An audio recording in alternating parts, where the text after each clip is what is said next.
we got a zone near here that we call the Loam Coliseum, and that is the Roman Coliseum, but it's Coliseum because it's quality loam.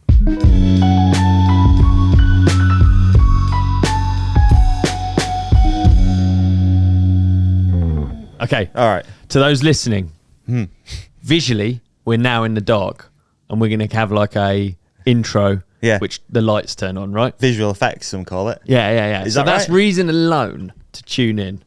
100%. Online. Yeah. On the online. On the online. God, he's really killing it today. On the online. On the online. We're on the online. Okay, so welcome to the stage. This is going to be like a proper show. You do me an intro, I'll do you one. Okay, yeah. Okay, standing at 6 feet tall from Sheffield, England, Davy Bird. I think that's actually That's pretty good. We should have got the exposure and then you do a spotlight. Yeah. Yeah. Oh, do you or are we actually? How do you think this is going to work? Are the light's going to come on when both of us are introduced? Yeah. Okay. I was thinking more when you clapped it. Okay, yeah, that's a really good idea. Okay, to those just listening, the lights came on temporarily and now they've gone back down to the, what would you say? That's like a Arctic mint glow? Arctic mint. Glacial glow. It's like a glacial glow. Oh, I went in a glacier. We can talk about that. Please. So I've done your one. Yeah. And then you do my one, and then I click the board, and then the lights come on, and it's like Trisha, basically. If you're listening to this and not watching... Trisha? Yeah, it's like one of those... like. We're way trashier than Trisha. Yeah, we are. In the blue corner, standing at a terrifying 5'7". Oh, I got another... I was surprised at how tall you were. I got in Leger as well. It was just a message, a standalone message. Surprised at how tall you were. I give off 5'7" vibes, I think. Apparently, yeah. Yeah. At 5'7" tall, he's. Doug's 5'8". Yeah, you're easy 5'7". You're 5'7", dude. Okay, all right. 5'7", 5'7" tall, with knees and ankles that don't work. Anyway. Olly Wilkins! Mate, what a listen that will be. Welcome to the Ride Companion. Thanks for sticking with us. That was good. Yeah, I got a message. I got a message in Leger. I got another one. I've got a collection of messages that say I'm taller than people thought I.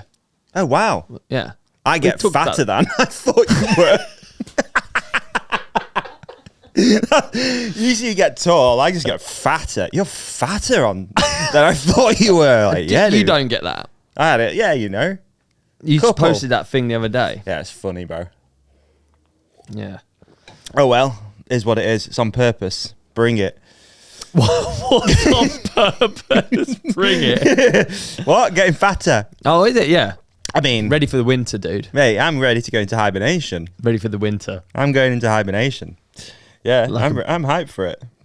Bring on the winter nights. Although not anymore. I'm going to be out riding more, so that's good. Yeah, you are. This episode is brought to you by Exposure Lights. That's straight in with an advert. Actually, we'll do a proper advert later, yeah? Yeah, we'll do it later. It's in this episode, right? Nope. Oh. In a previous episode. Yeah. Pretty cool, though. Really cool. Hyped to actually get some night. Do you know what? Yeah. I don't absolutely hate the seasons. I don't. You can't because of where we live. And it's happened so many times. You got to embrace them. It's just the same things happened over and over. You've got to embrace them. Yeah. But like, it's really easy to moan, isn't it? You can't overthink them either because, you know, I caught myself the other day going, probably only got about 20 summers left. Oh my God. Like to enjoy. Yeah. When you put it like that, it's quite scary, I feel like. Yeah, that is scary, isn't it? Yeah, that's, you know, you're ticking them off pretty quick, aren't you? Oh, they're coming. There's a helicopter coming above. What is it? And we just... I can't. A645? I've been doing some helicopter spotting, dude. Have I you? have. Yeah. A645, that. Was it? Yeah. Yeah, nice. Yeah, I've been heavily... No, we're talking about seasons. Sorry. Yeah, sorry. So easy to get distracted by helicopters. Yeah, I don't mind wearing more clothes. I don't mind the change. I don't mind the fact that I chill a bit more in the winter. I agree. I ain't scared, dude. I think you got to embrace them. So what do you make changes for, like for winter? Is there anything? Do you change like the home scent? Maybe you go a bit more autumnal, bit more oud, bit more tobacco. And actually, spring and autumn are some of my favourites. Autumn has that slight autumn. amount of misery, whereas spring has the promise of summer. I love autumn. Yeah. Golden. We've had an early autumn, apparently, where I am.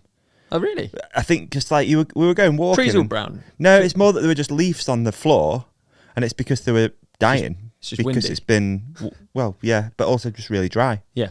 Okay. Not had much rain, have we? That makes sense, actually. So the trees were actually dying, and it made it feel like autumn. Dude, early autumn, you know what that means? What? Loam season. True. Comes in early. Best. True. Do you know every loam hill around your area? There's not as many as you've got down here. You've got like pine. See, loam is an interesting topic, actually, isn't it? Yeah. Well, I mean, for many people not, but for a mountain bike podcast, perhaps. Yeah. What do you think of when you think of loam? What substrate do you think of? What I leaves? think of bracken. Okay, yeah. Which I guess we've got more of, I think. Yeah. Again, I'm not really well versed in my plant species. No. And grounding, like soils and stuff. But I think down here, don't you have more pine? Is that right? I don't know. I think we've got a lot of broadleaf, like not evergreen ones. Deciduous. But then also... Is that what makes loam deciduous? No, it just is. And I think loam is basically like soil and leaf litter. But it's like, a mix of the two. It's like compost heap. Basically, yeah, you want to ride through a compost heap, don't you? So the plants need to die. Yeah. Then the leaves fall, and that is where loam. The loam fairies. Then it's just loam the trees fairies losing their leaves. But we don't have as much of it. If No, I'm do you honest, not? no, we really don't. We don't have many loamers. Yeah. And I dare say that what we'd call a loamer isn't an actual loamer. It's more just loose mud. Well, do you know what? Probably the same here, to be honest. Like, we talk about the loam. I don't know, man. I think I don't know. I've not seen it recently, but not that long ago, you'd see maybe yourself and your little riding crew. Yeah, way to make us sound cool, dude. Thanks, mate. Yourself, your little riding crew, like your little friends, but like doing loam tracks. Yeah. And I think we've ridden a few around here that I call loamers with you. Whereas we don't have that, I don't think, where I live as much. I rode some sandy trails the other day. They were really good. But I wouldn't say it feels loamy, but it's not loam. Does that make sense? Yeah.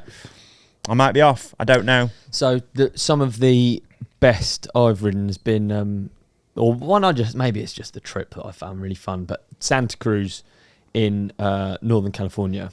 I can imagine they've got loamers. Yeah, Northern California. I can imagine that's proper loamers. So what they've got is like the redwood loam. Ooh. And it's like that. It's so cool. You find a couple of redwoods, but I think in the woods here, but then I think they're all like planted almost. Yeah, there's that big one I had a photo with. That's once. right. Yeah. That's a redwood, is it? Yeah, that's redwood. Yeah. Shit. But like they give off that like needly loam, and it's so good. That's what I think of with loam. Yeah.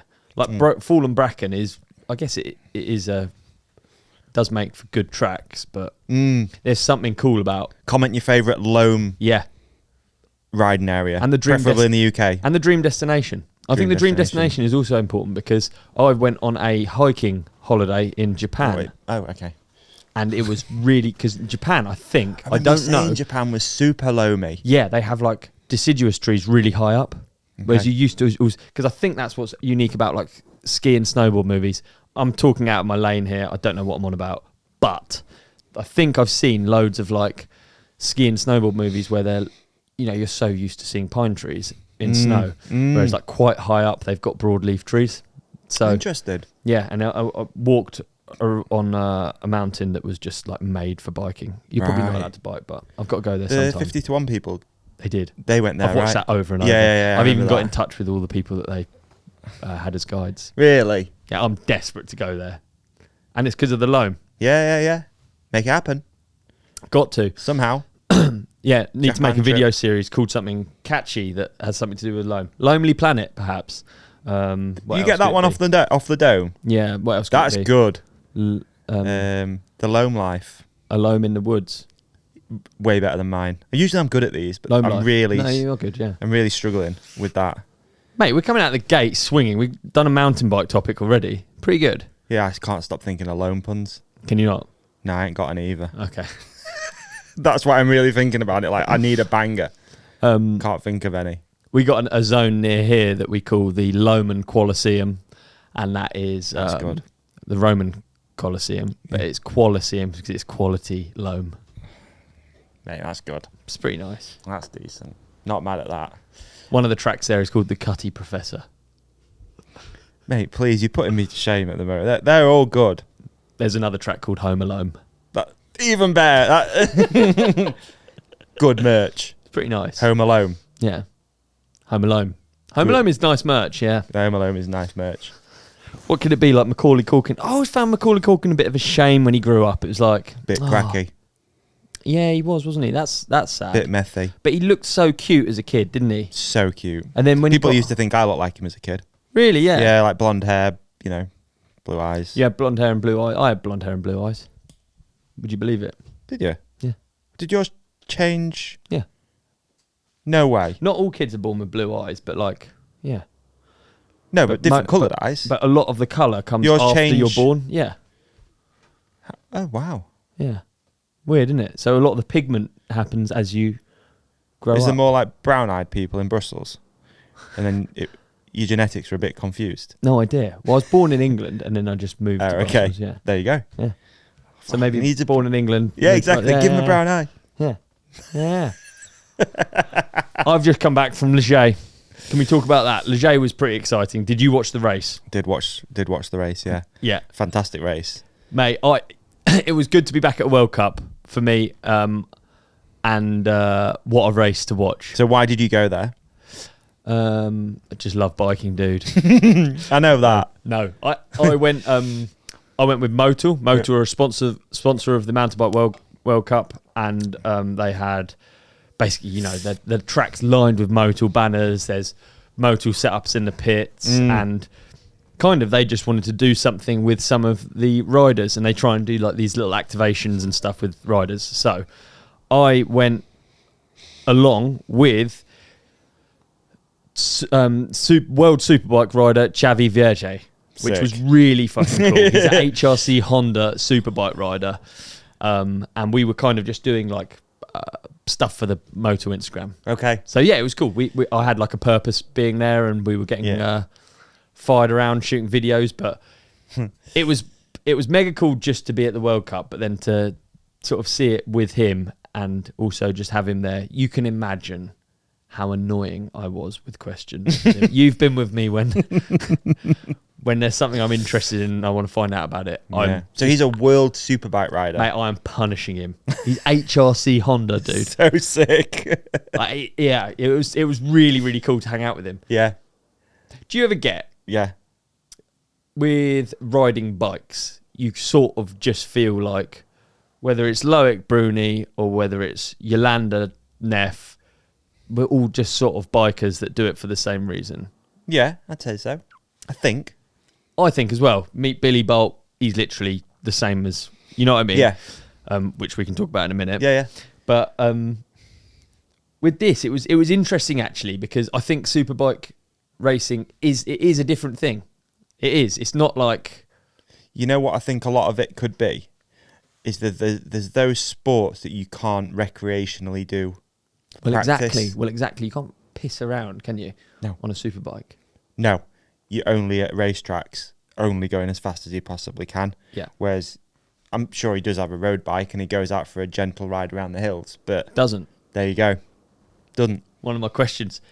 He's only just got his license. He's been pro for 20 years or something. He's only just got his license. That's sick. And like, I mean, you sort of see it with Formula One drivers, and mountain biking differs to this, but so World Superbike, by the way, I didn't know anything about it. MotoGP World Superbike, I didn't know the difference. Yeah. World Superbike is on bikes that are stock. Okay. In theory, they've produced 200 of them or something. They're like homologated. Is that the Nice word. I don't know, but yeah. Anyway, It's a good one. you can basically go out and buy his bike. It's not going to be the same. His bike's mental. Yeah. But it's Similar. It's like a rally car. It's based off it. MotoGP is more like Formula One. You can't buy a Formula One car. It's more all the bits of carbon. Yeah. MotoGP is approximately, I tried to look it up, it's approximately 2 seconds a lap quicker. So they're quicker bikes, but like 2 seconds is very difficult to tell the difference between someone who's 2 seconds faster in it. Yeah. I would say it is. Yeah, I'd say so. Yeah, definitely. And I'm sure at the back of the pack, they're the same pace. Yeah, exactly. So Yeah. it's just leaders that are going that. Yeah. Yeah. Okay. And I mean, mountain biking's going more that way, isn't it? Like the times are so tight. It's But like you both said, cool and miserable at the same time. Yeah. That is probably why. It's because it's not a fun thing to do outside of. Yeah. Yeah. It's kind of similar to Speedway. No one goes doing Speedway as a hobby. Yeah. It's like you ride it to make money. That's it. Because it's not a fun thing to really do. That's all. It's just a job, you know? And no one gets into it for that reason. Like, oh yeah, I'm just gonna have a go and weekends I'll go ride Speedway. Like, it's true. Like I think that Xavi enjoys laps. I think he enjoys them, but he it is just about going quick. Yeah. And it is about optimizing his laps and making them as quick as possible. And in 3 laps, he wants to be completely up to a speed that he can sustain for a whole race. Wow. And then. And also with it, like, you need a team to go do it. Which mate, it's do you know what I mean? endless. You're not like, oh, I'll just put the bike in the van. I'm just going to go and do some laps. Like, no, you need a mechanic, it was a technician. Yeah. You know? It was a really fun trip because I was just learning. I wasn't just learning about him. I was learning about Superbike racing. I think you'd like Superbike racing. I think you'd enjoy sitting and watching it. I think I would. But just all the technology and actually get the chance to actually speak to someone. I wonder from doing podcasts, it's probably actually like makes you a bit more. I've always been curious. Actually, I think it's what makes you good at it. You're like really curious about it all. Yeah, it's just interesting, isn't it? Anyway, he was like, I was talking to him about like practice laps. After every practice, he has to sit down with graphs, and they go, turn 2, you're braking. You can brake later. Turn 3, you can get power down earlier. Wow. Turn 4. As the bike goes around the track, the electrics change, so it has more engine braking in certain zones. You can apply more power in other zones. Like, this is completely bizarre. The amount of electrics he's got 4 buttons on his bars. He's got a back brake on his left-hand side of his bar, a clutch up top. The clutch only gets used to pull away or come to a stop, and then the back brake, if you imagine going round a right-hand turn, you can't touch the pedal, so you brake with your hand. Right. I didn't know any of this. It's got both. It's got both. Interesting. Because they take their foot out. You've noticed they like they put all the weight on the front and the foot comes out and to like balance everything out. These things go like 300k an hour, and he's got 4 buttons that are adjusting fucking engine braking and shit. Really sick, mate. It was. I wonder what the mentality is like to almost become, how do you put it, like not a robot, but if someone's telling you, interesting to think, like if you went down a track as fast as you could, and I said, you can brake later into that corner. Yeah. You're like, I can't. But I don't know what it would do. I'm literally braking as late as I can, and a technician is literally saying to you, yeah, but the graph shows, squeeze the brake later. Helpful or not helpful? I don't know. I don't know. Or would you just overthink that corner so much? I would. That you just run straight through it? I'd be a wreck. You could tell he was cool. You could tell he was... I'm going to guess he's pretty cool, dude, to be honest, yeah. You can tell he's done years of it. Yeah. Because it's just matter of fact and it's just data to make you go quicker. You know, like it felt... That's what I mean. It felt different. You hang out with Billy Bolt and he's just like... It feels like the same. He felt like he was like a... I mean, obviously, Billy's at the top of his game. He's incredible and he's dialed as anything, and probably not giving him enough credit. But like, you still feel like you're hanging out with someone that you could go for a ride with and have a bit of a jolly and hop about. Yeah. Whereas, we have a World Superbike rider who listens to the podcast. Oh, sick! Really? Yeah. And we've got. He wanted to come on, and I can't remember. I'm so sorry, I cannot remember his name.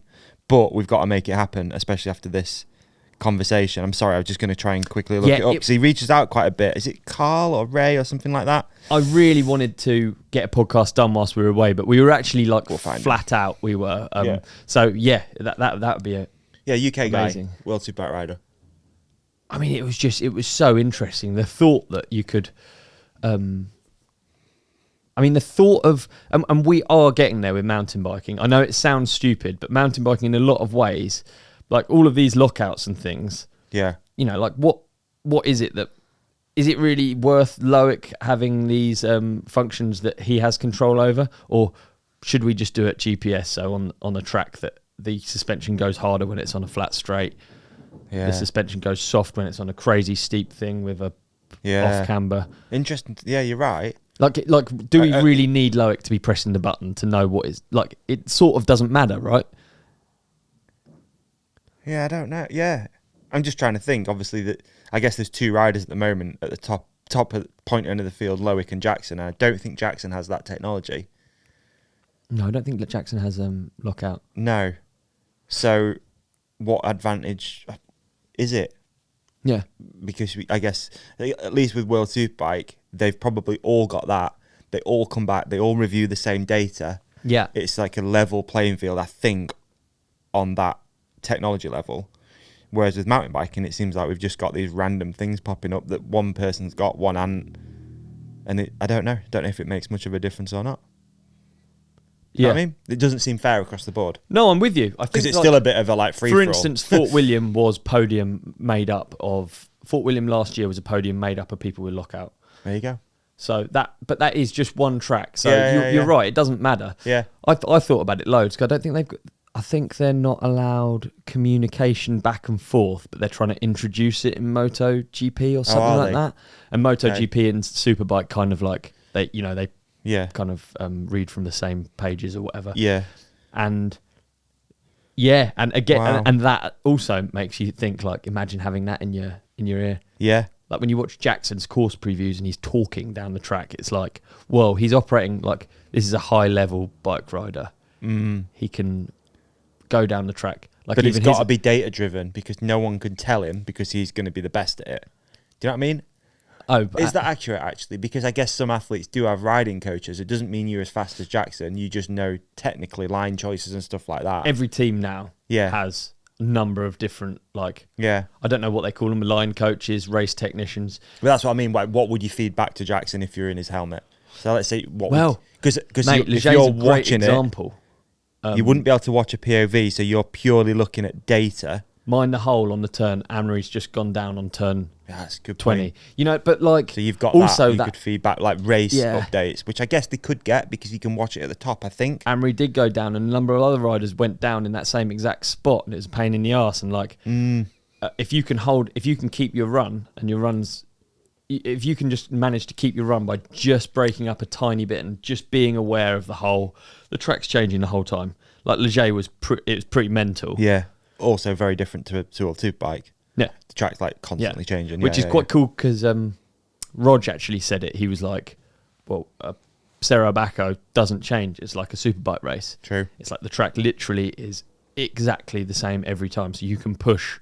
Yeah. You can go inch towards the top of every turn. Whereas if you do that in the J, you're coming off on every turn. Yeah.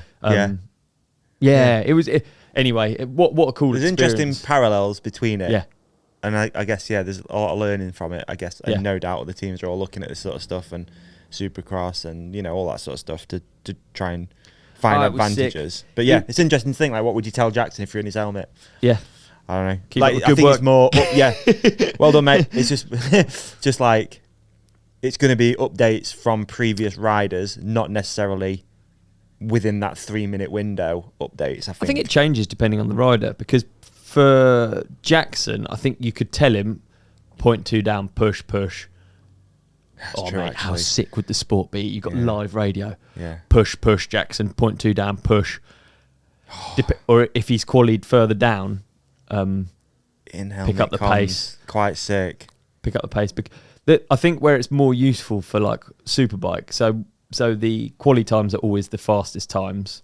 Right. And, I could be butchering all of this, but this is just what my understanding was out of the questions I asked. But quali times are the fastest times because you don't have to worry about tyre degradation. So you don't have to like... They're not managing it. They're not managing tyres, whereas really the whole race you're managing. And like they're obviously so good at knowing where the edges of grip and where... Yeah. How to like apply all of that power to the tyre and not get it. They're just grip experts, aren't they? Yeah. So you've got downhill riders, it feels more like 3D, whereas these guys are just pushing these tyres like right to the edge. Downhill riders, it's all about like G outs and carrying speed and and track changes and not being bothered by them and aero and. I'd like to go to one, a superbike race. Like I've never been Yeah. to. I used to go when I was a kid quite a lot. We had a family friend who raced, not World Superbike, just Superbikes. I've been to a couple. I've been to a couple of British BSBs that are really cool. Yeah, they're good events to go to. Again, I used to know a few people who raced in those. But it'd be good to go check one out, wouldn't it? He had a go. He had a go on an HRC British Superbike, and he said he really liked it because it was like it didn't have all of those MotoGP electrics that his bike's got. Right. So he said it was like a real raw feeling bike. Nice. Mate, all really interesting. Yeah, it was really cool. Sounds it, dude. How was the Leger experience as well with the mud and the? Yeah, cool. Well, we obviously had like this.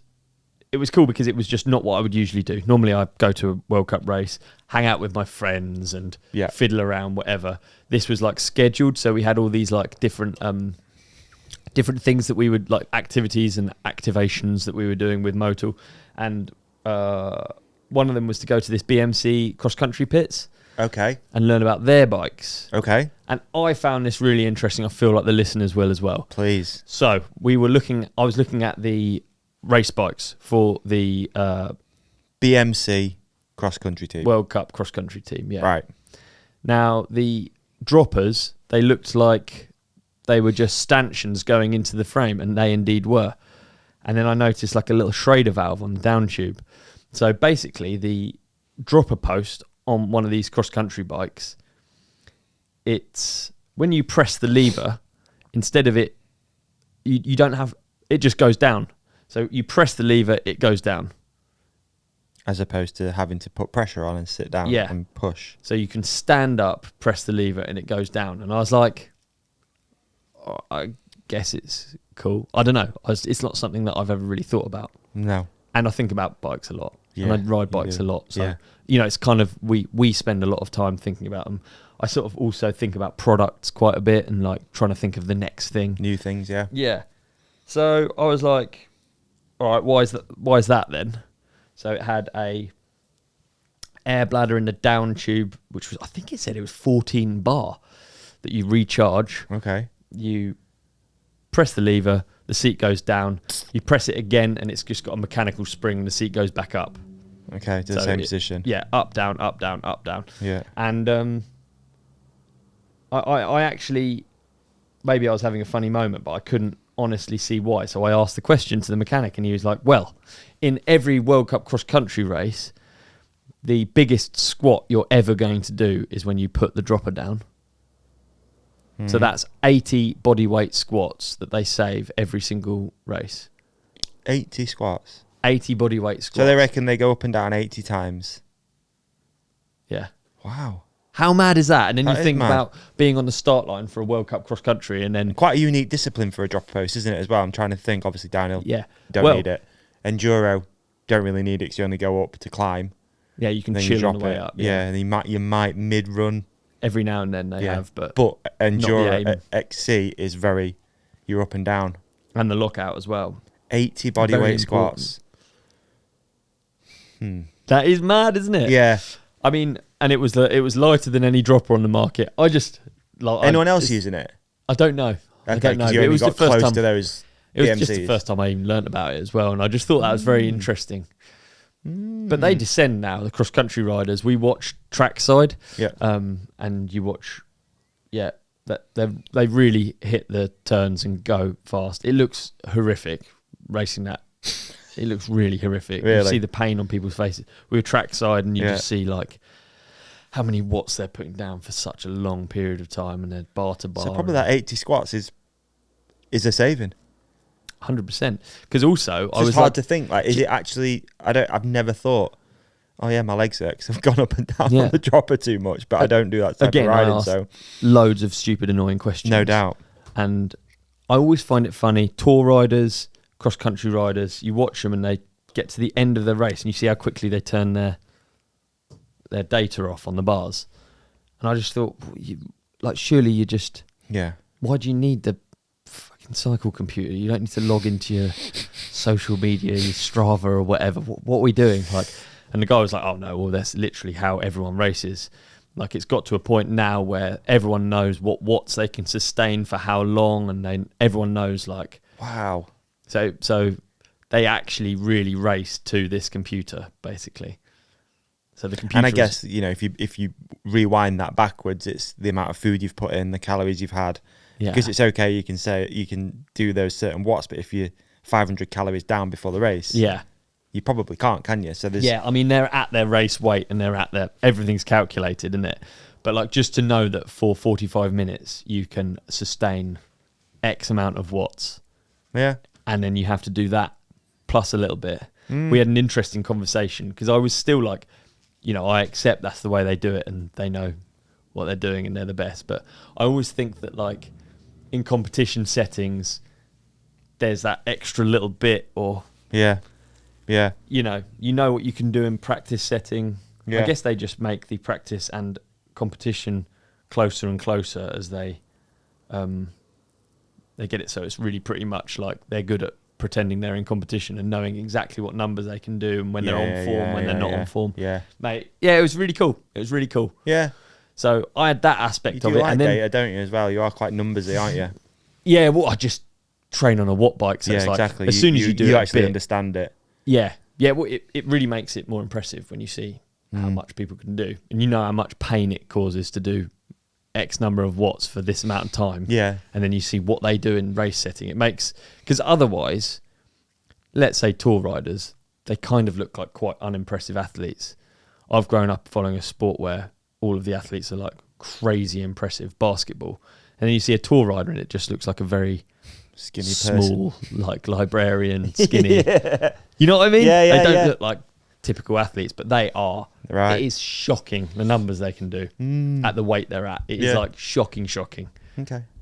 Absolute like animals. They're at their right. They're at their limit of like what you can sustain. It's pretty cool. It gives you another like appreciation for it.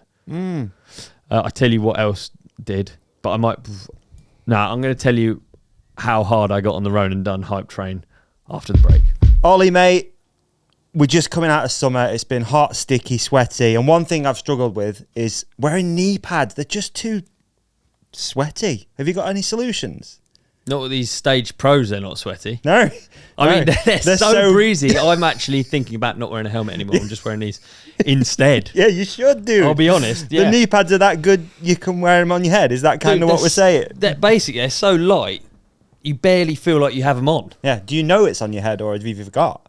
What, sorry? Do you know it's on your head or have you forgotten? What's on my... I forgot. Mate, it's been there all day. We've just been out for lunch. You've had the knee pad on you. I actually head forgot about that. all That's incredible. The thing is, even though they're light, you would think they wouldn't do anything, but you're wrong. They have D3O, so they're flexible until you need them to protect you in a crash situation. Nice, See mate. that? Look how flexible it is. Yeah, it is super flexible. I'm playing then- with them right now. If I did that, it would actually hurt. So I'm actually not going to do it. You should. No, I'm not going to do it because I What about don't want for to the- look like an idiot in this All right. ad. Comment knee pad head, and on the next ad, Ollie's gonna take one to the face. Mate, I love this nice thick band because honestly, every time you wear knee pads, they end up slipping down, don't they? And they become like Do shin they? pads. For you? They Not do for for me. I mean, my I've been legs running are these for ages. They're incredible. massive. That's true. That is true. Yeah, the wide band really helps in that. Yeah. Like, I think all previous knee pads I've had a much narrower band, and they either slip down or they dig in. These, no. So true.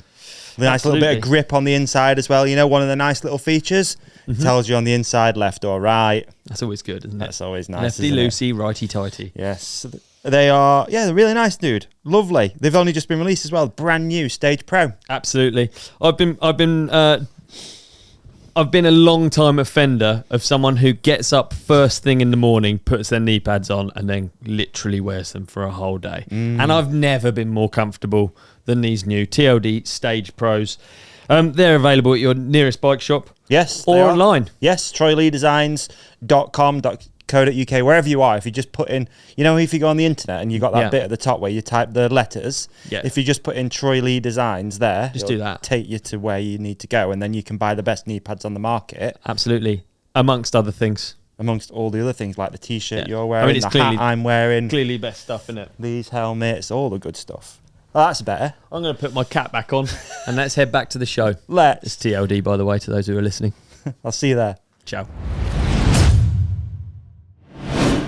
Okay, we're back, and what an ad that was. Mate, I cannot wait to... You've just teased out jumping on the Ronan Dunne hype train. Yeah. Were you? I'm on it, yeah. I'd say I'm on the Ronan Dunne hype train. Yeah. It's sort of hard not to be. I mean, I don't know. It's sort of like quite a cool story this year, isn't it? Yes, it is. Yes. So, yeah, our Leger winner. Why did you get on the hype train so hard after going to that race? I can honestly say it was... I watched his qualifying run. Now, have you watched his qualifying run GoPro? No, I haven't. To anyone listening, watch the Ronan... I haven't watched his finals run, weirdly, but I think the qualifying run will be more impressive. Right. I think Win sent it to me. And it was just... Win sent it to me just with, what the fuck, Okay. So I clicked on it. I was watching it. I'm in Leger. I've been up that hill. I know how slippery it is. I know how awful the track is, the conditions, how it's pretty gnarly track. When you see the pace he's moving and the number of moments, it's just so exciting. And I was like, wow, he put that quali run down and he was second place qualifier in Q1. Yeah. And I was just I was so hard on the Ronan Dunne hype train after I saw that video. That's cool. And I mean, I know it seems ridiculous because, obviously other people were in the same second and probably their runs looked a lot like that. Yeah. But there's something about he's shouting at himself, he's breathing. Is he? Yeah. Oh, I need he's to having see it. moments. He's having so many moments, and he is. When you have a moment, you sort of those fingers get a bit itchy, don't they? Yes.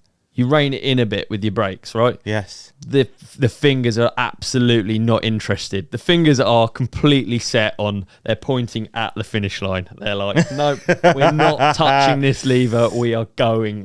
That's cool. It's a mega cool POV to watch. Yeah, I like when those ones happen. Yeah, and it's obviously most runs are pretty gnarly, but when you get those special ones like Amaury last year in Leger and Ronan, and it just hits the cool. frequency, and you're in the mood, and then you get on the hype train. And I was on the Ronan Dunne hype train, so it was wicked. Yeah, nice, big fan. Okay, all right.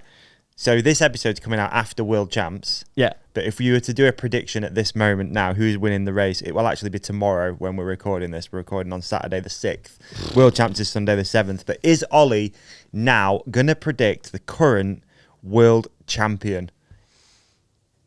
Oh, mate. Have you seen the Chamonix track preview and everything? Yes.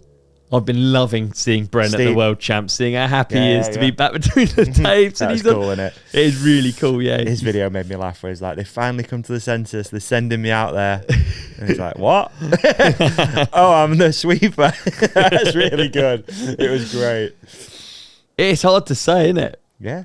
I mean, really difficult. I think World Champs, sometimes you get a little surprise or whatever, but I'll be honest, I feel reluctant to ever say anything because you can't make a wrong answer. You also can't make a right answer because everyone's so close together. Everyone's so fast. Yeah. You'd be crazy to think that Ronan's not feeling himself a little bit right at the minute. Yeah. But then also you'd be crazy to not think that Loic and Jackson are pretty hungry. Yeah. You know what I mean? And Benoit and Amaury. Yeah. And then you'd be crazy to think that Amaury's not a bit pissed off. Yeah. Like all of these things, you can make a story, you can make a fairy tale for what every the single one ultimate of them. fairy tale would be?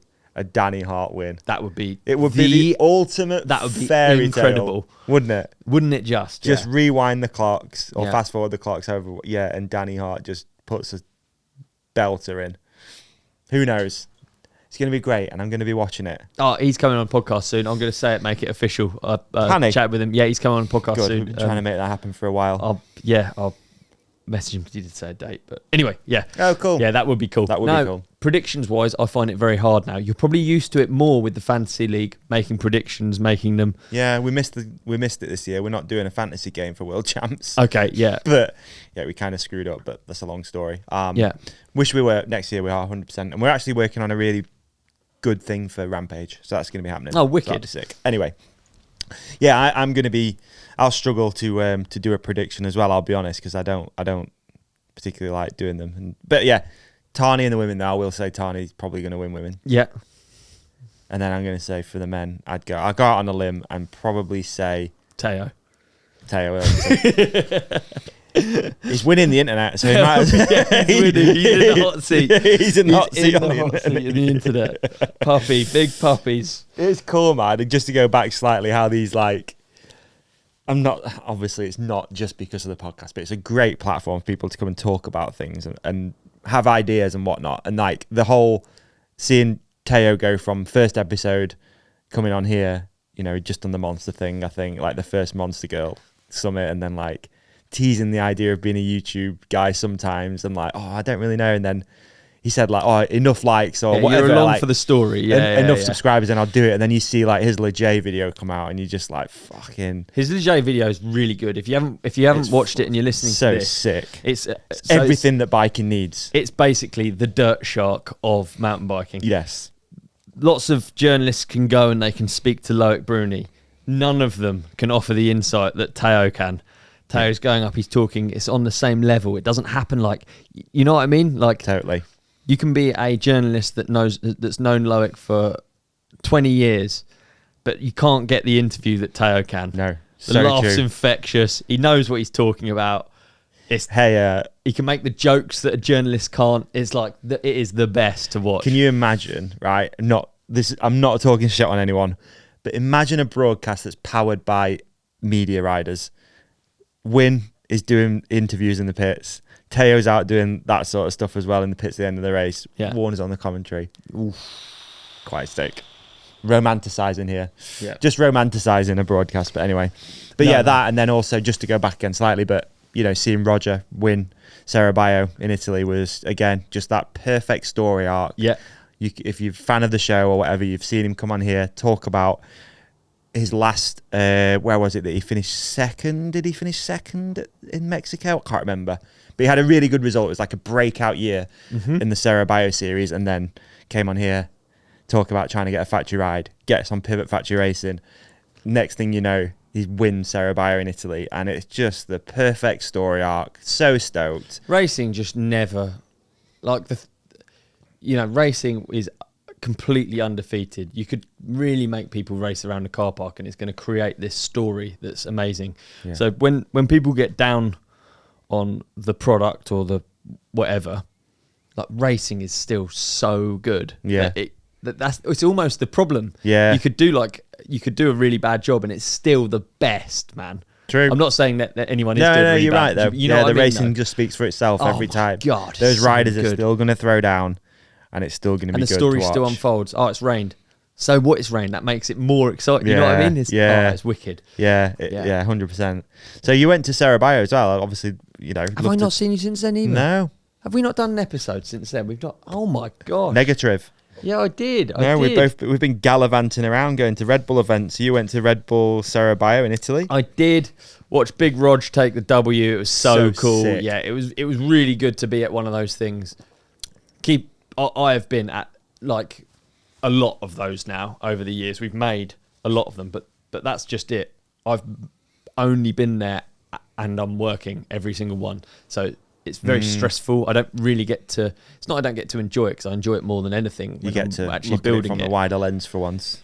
Yeah, but actually just turning up as a spectator and seeing the build crew in Italy and seeing them all stressed and just realizing that Christian and I don't actually have to do anything.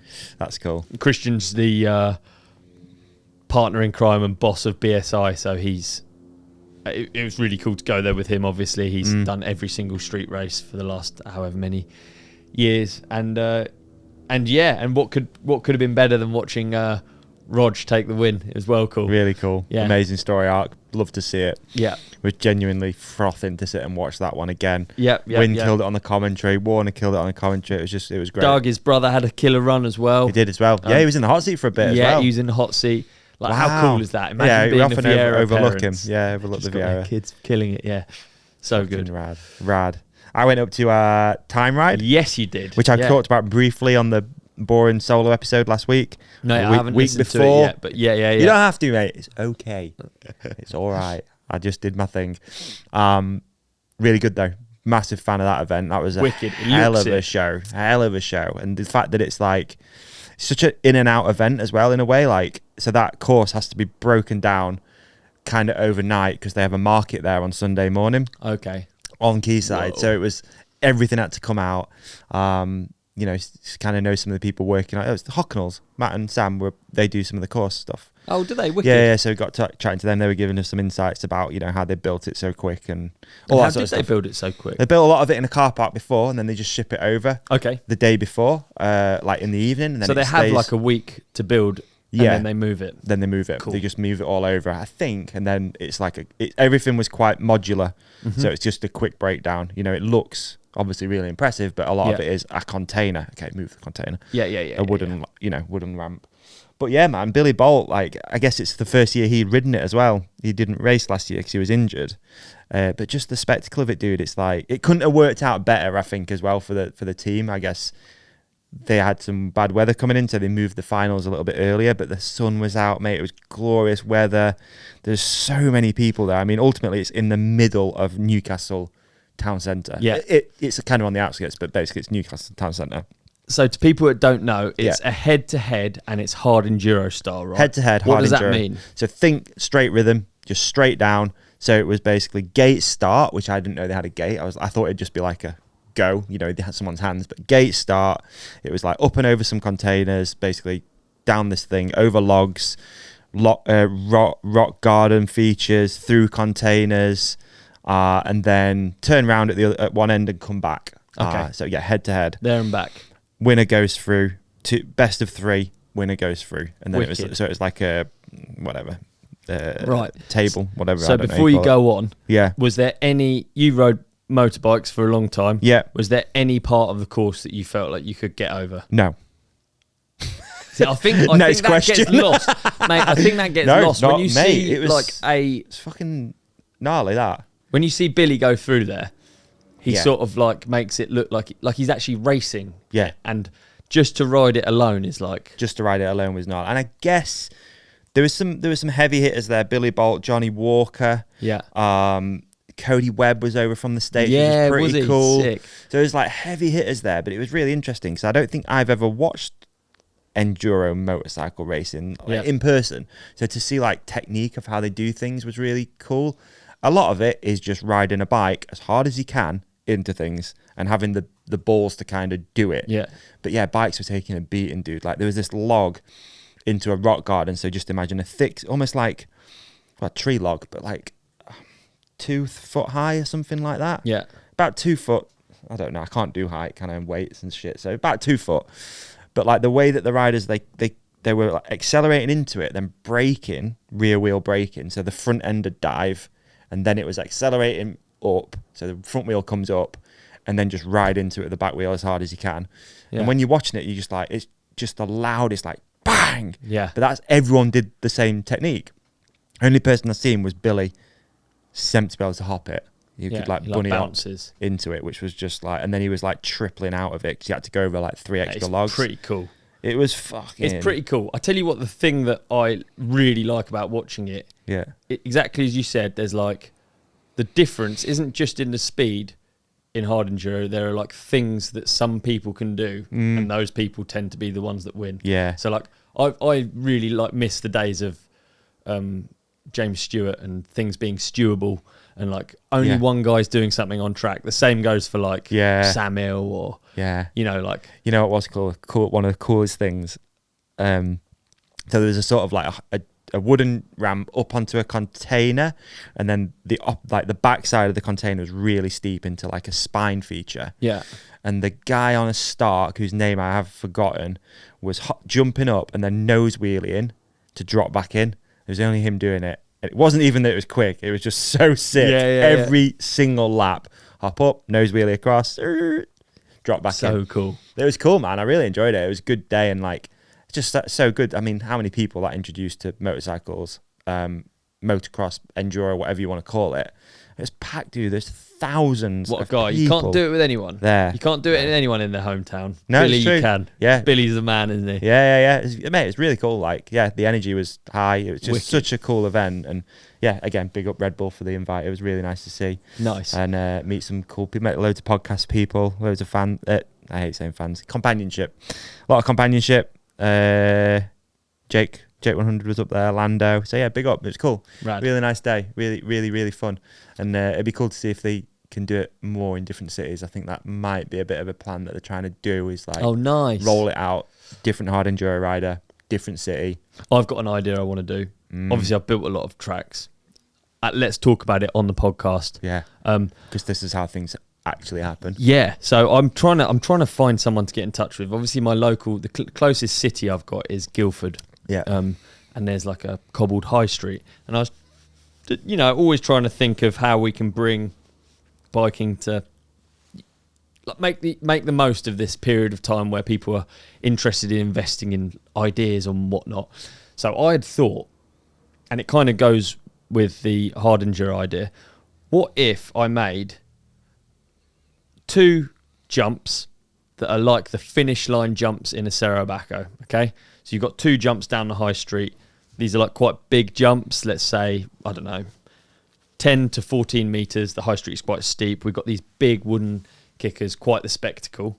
Then along either side, there's a hard enduro lane with the spectators right next to it. So you've got logs, rocks. We'll probably get the Hockers brothers in to lift these rocks in, because we'll just carry no them one from else will be able the to. north. Yeah.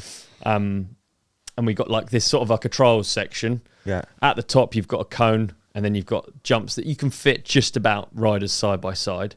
You start at the bottom, you're on EMTBs. Would this not be such a cool way of getting like mountain biking into a small space in a town, have some head-to-head racing, race up, turn round, come down, hit the finish jumps, line. big whip, finish line. If you're in the lead, you can pull up, give the crowd a whip. I love Good the idea because I love the idea. You don't need much space. No. People can understand it because they can be like, it would be hard to ride over those rocks, especially coming uphill. Yeah. And you just really make you make like steps and these sections that would catch you out. Yeah. And then we end up. Not too hard, not too easy. Yeah, exactly. Maybe one that is actually hard and would benefit. I mean, one that you can stay on the back wheel for and get up the next step. And I think it'd be wicked to watch. Yeah. Because head-to-head racing is really brilliant. And I think we don't do enough of it in mountain biking. I agree. There's something about, and talking about Tyne Ride, just how easy it is to understand. Yeah. Anyone can walk up to that event and go, right, set off together. Yeah. That looks really difficult. I can relate to that container. Yeah. The size of the rock, it's all relatable. And it's just there. You're not having to walk up hills in the, like, nothing. It's just there. Totally. There's a big screen. Oh, the dream. I think there's something in that more like cross over discipline as well. So, like it's Braden, isn't it? Is hard MTB league. Yeah, that looks really cool. That's sick, and it's just the way that it just brings these one bike, maybe 2 bikes together. Do you know what I mean? And you've just got cross discipline. Also, like what they did at the Castle Ride that Jono just did. Yeah, that looked cool. So you got like a time from your racer, and then it's a time from a slopestyle rider. It's really right. And it combines. Yeah, totally. More of that. Bring things together. Yeah, I'm always just, the clock is hard to beat, isn't it? It's like hard to find something more entertaining than like a clock or than like head-to-head. Everyone can relate. Head-to-head's just really easy to understand. One's in the red bib, one's in the blue bib. Off you go. Yeah. And it doesn't even have to be impressive, but I really like the idea. I like the idea of it. So maybe I'll do a drawing. Talk to a counsellor, get shut down. We don't want mountain bikes in Sydney. I think a big part of it is, and we thought about it loads when I was out in Italy, because this is obviously the first European race other than Lisbon downtown that I've been to, and Lisbon wasn't really like very feature heavy, and I really like the features in street races. I think they're what make it spectacular. Obviously I do, because I like building them as well, but like it's really, really hard to make it happen. You can't just close a road. Life goes on in a city, and I think it's like all those things that you kind of don't think about that make it really difficult in the UK. Yeah, it's like no one's interested in having you close a high street. Like how much they just calculate how much money they'll be lost. How are we going to get the buns to the bakery? Yeah, exactly. Yeah, you know, it is. Yeah, it is literally. Yeah. So that side of it's a bit of a shame, but I think there is a way you could do it. I want to put it out there and give it a go. It'd be great fun if you could make it happen. I mean, it brings so much. I mean, again, look at Tyne Ride. They actually said on the press release, which was really nice, like use local businesses. Like there was thousands and thousands of people going in local shops, coffee shops. It's wicked. Yeah, It's only positive, isn't it? Yeah. You know what you need? Someone like Red Bull. Yeah. To like, Yeah. to go to There the you go. councillors and be like, hey, we're going to invest all this money in your town and it's going to bring loads of people here. Yeah. Speaking of investing money, Davey, today I want to show you my top 3 security tips. All right. nice. Okay. And top 3 reasons why you're not getting my bike.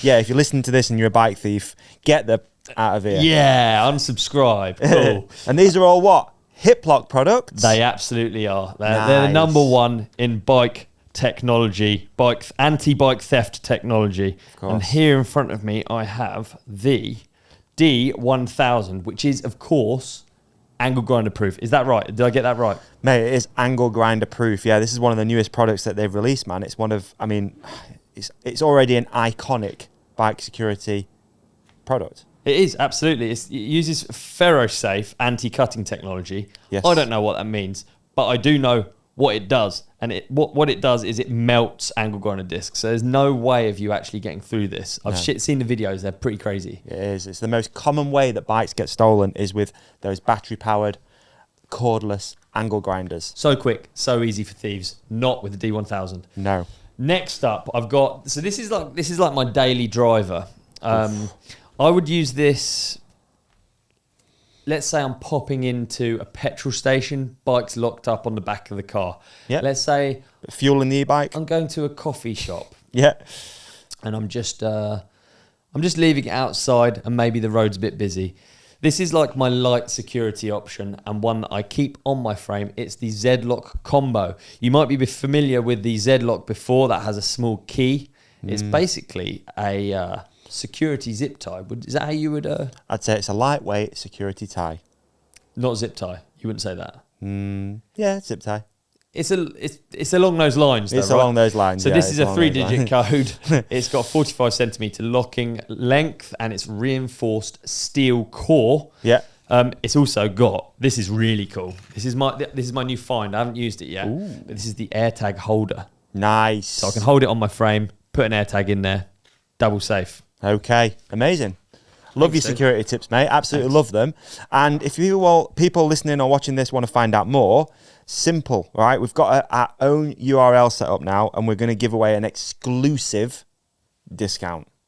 What? Yeah, man. How much? What's the discount? Well, you're going to have to go over and find out. Okay, if you head over to hiplok.com/TRC. Yeah. What is it? Hiplok.com/. I think it's hiplok.com/TRC. Is Yeah, that right? punch in your email address there, and Hiplok are going to send you an exclusive discount on us, and you can claim it, and you can make sure that all your stuff's safe. Hey, dude, what a nice surprise that would be. Better than a nasty surprise, isn't it? Yeah, nice surprise is better than a nasty surprise. Yeah. So Campaign- yeah, there's a campaign in hiplok.com. that. Yeah, there is. There Yeah, is, yeah. hiplok.com/TRC. Get your exclusive discount. Support the podcast. Support an amazing brand. You might have seen Ben on here. He's an amazing dude, amazing company, great ethos. It's just good vibes all around. Keep your bike safe with Hiplok. Thanks, Hiplok. Thanks, Hiplok. Oh, all right. Guess who's running late again to get to the trailhead to meet my friends and go for a bike ride? That's right, it's this idiot right here. But not to worry, I have a solution for not getting to the trailhead, not being hungry, and been that guy at the back that's bonked hard because he hasn't prepared for what is to come. And that solution is HUEL and the brand new black powder. This is actually mine, and I'm actually going riding, and I thought I would actually show you how to make one of these drinks. It's super quick and simple. Here's my shaker. I then get my HUEL black powder, so 2 scoops of the good stuff. Let's go. We throw in some water. Doesn't have to be bottled. Doesn't have to be Highland Spring. Doesn't even have to be water. You could use milk if you wanted, which would be probably quite nice. Top on. And then we give her a shake for a few seconds. And that is it, basically. We have got a full meal. And I'm going to get there and I'm not going to be starving. And I'm not going to be the guy at the back that's bonked. Within black powder, what have you got? It's basically a complete meal, like I said, for less than 3 buckaroos. 40 grams of plant-based protein, so it's good for you vegetarians and you vegans. You've got yourself 27 essential minerals, vitamins, no added sugar, gluten-free, and honestly, It tastes delicious. That's why I'm actually not bothered that I'm skipping breakfast to go for a bike ride. And this is my favourite one, which is chocolate. Okay, look at all of the vitamins and minerals on the back. Look at the length of it. You can't go wrong with black powder. So there it is, I've got that. So this stuff also just launched and I'm stoked. This is so good. All right, it is the new Greens RTD. Just when you thought HUEL had it all sorted, they added a new product and it's amazing. It basically takes out all the powders and vitamin tablets and mineral tablets and all the faff that comes with trying to hit your sort of like greens and your vitamin and mineral goals. It's just now comes in a can. So yeah, no pills, no mess. It's sparkling, it's refreshing, and I'm actually obsessed with it. Like, I really actually like it. My favorite one is this. Apple, cucumber and mint. They also do this really nice peach and hibiscus. I actually had one of those last night with some ice. Delicious. And they've got blueberry, lemon and thyme. Okay, within here 42 vitamins and minerals. It's basically packed with superfoods.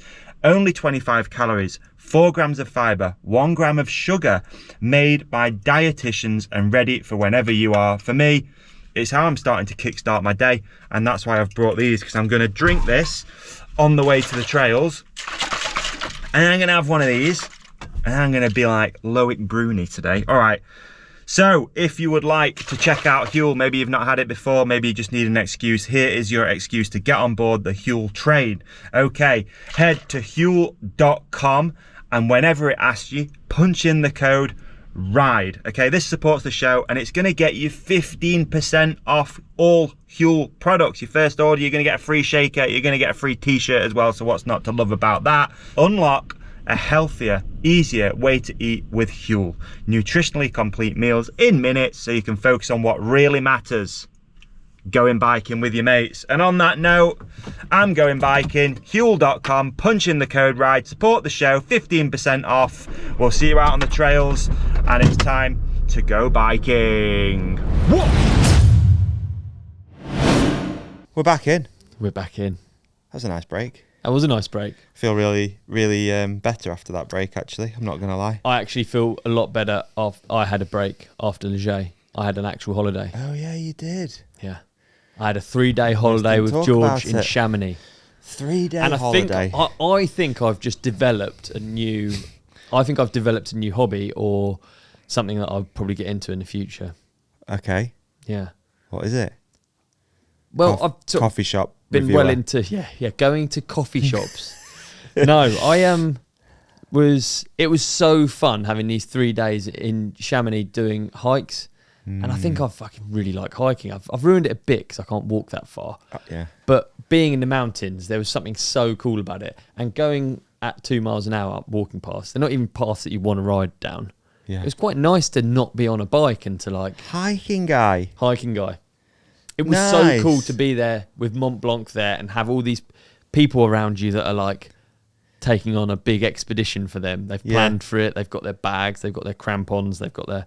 sticks. It was something so cool about it. I could really see. Could you see yourself doing a big, like, multi-day? Yeah, it'd be so nice. Cool. It would be cool. Nice. Who I like knows that. if it will ever happen? Because I'm also quite a type 1 person. Like, I did have my How bike with me. How long can you walk for before it starts to hurt? Well, the weird thing is, right, like a lot of these hikes, I start off really bad, and then so I'm banging on about I've got an injured ankle. To someone that doesn't know, it's like a crappy arthritic ankle. Weirdly, walking on all those rocks, you like turn and stuff so much that it actually frees up a lot more than it normally would. There you go. So during the walk, it's often okay. It's just when I stop, it's like goes really bad, it goes really painful. Okay. So, but whilst I'm doing it, it's quite good. There you go. So I don't know what I could get away with really. I often, like, with long walks, because I do a fair few, I guess, just long walks. It's not hiking. I'm not, but I'm just drawing a parallel. It's like I got like 2 hours in me until my hips really hurt, and that's crap. Like, I could run longer than I can walk. Oh, interesting. Definitely, but my hips kill. Man, I've got 2 bad hips, just knees and I think ultimately I don't know what I could get away with because you never really do it. Like, I did a load of hikes, but what we out for like 3-4 hours? I don't know. Still good. There was something so cool about it. I do though. like walking. And like we got lucky with the weather, and you've got Mont Blanc there. It's hard not to like. You know what I mean? Yeah, it's proper mountain walking. Yeah, it's amazing. What? Yeah. We went up. I guess we were just around all these people doing cool stuff, and then it just makes you think that cool stuff's the best. Yeah. Nice Like- gear as well. Yeah, yeah. Quite and cool. there's just something simple about it. Like you just need a bag with enough food and it's so primal. Just go out for the day hiking. waterproofs and warmth and Yeah, I really like. There's a creator I like, a YouTuber called Liam Brown, who makes these like walking videos that are really, really. They're all self-filmed. He just shoots it while he's going, but he does like some pretty big ones. Yeah. Quite mountainous, and he'll do like 100-mile hike, for example, and wild camp along the way. And every wicked. time I watch it, I'm like romanticize it. I'm like, I think that's what I'm doing really. tomorrow I'm gonna go out and I'm gonna do a big walk. Yeah. I mean, we did do some really cool walks. There's like so anyone who's been to Chamonix will know Aiguille de Midi. It's like the crazy spiral ski lift at 4,000, 3,800. I can't remember what it is. It's really high up. Mental spires coming off with these crazy little buildings perched.